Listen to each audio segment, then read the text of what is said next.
প্রশাসনে ঘাপটি মেরে থাকা স্বৈরাচারের দোসরদের চিহ্নিত করতে না পারলে জুলাই বিপ্লব ব্যর্থ হতে পারে বলে মন্তব্য করেছেন বিএনপির স্থায়ী কমিটির সদস্য ডক্টর AZM জাহিদ হোসেন। বুধবার সকালে এক আলোচনায় তিনি বলেন, বিএনপি জনগণের অধিকার আদায়ের জন্যই রাজনীতি করে। অন্য একটি আলোচনা সভায় প্রয়োজনীয় সংস্কার শেষে দ্রুত নির্বাচনের দাবি জানান বিএনপির vice chairman Asaduzzaman Ripon. Rafiq Mahmud report.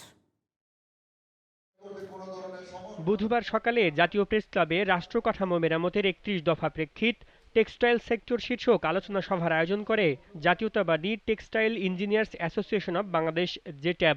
সভায় ৩১ দফার বিভিন্ন দিক নিয়ে আলোচনা করেন বক্তারা। আমাদের নেতা তারেক রহমান বলেছে, এটা আমাদেরই সরকার, আমরা এই সরকারকে ব্যর্থ হতে দেব না, আমরা সহযোগিতা করতে চাই।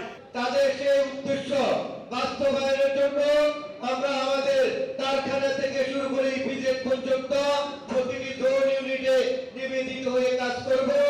আলোচনা সভায় প্রধান অতিথির বক্তব্যে দেশের প্রতিটি সংস্কারে বিএনপির অবদান রয়েছে দাবি করে দলটির স্থায়ী কমিটির সদস্য ডাক্তার জাহিদ হোসেন বলেন, আগামীর বাংলাদেশ কেমন হবে তা ঠিক করবে জনগণ। আমরা অন্তর্বর্তীকালীন সরকারকে বারবার বলতেছি যে আপনারা আপনাদের ভিতর, প্রশাসনের ভিতর ঘাপটি মেরে থাকা বিগত স্বৈরাচারের দোসরদেরকে যদি চিহ্নিত করে সরিয়ে দিতে না পারেন, তাহলে এরকম ঘটনা ঘটতেই থাকবে, আপনারা প্রতিরোধ করতে পারবেন না।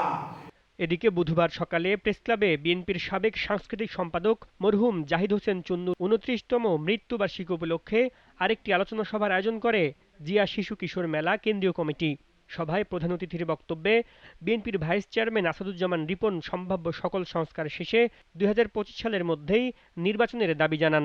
৫ই অগাস্টের আগের রাজনীতি এবং ৫ই অগাস্টের পরের রাজনীতি এক নয়।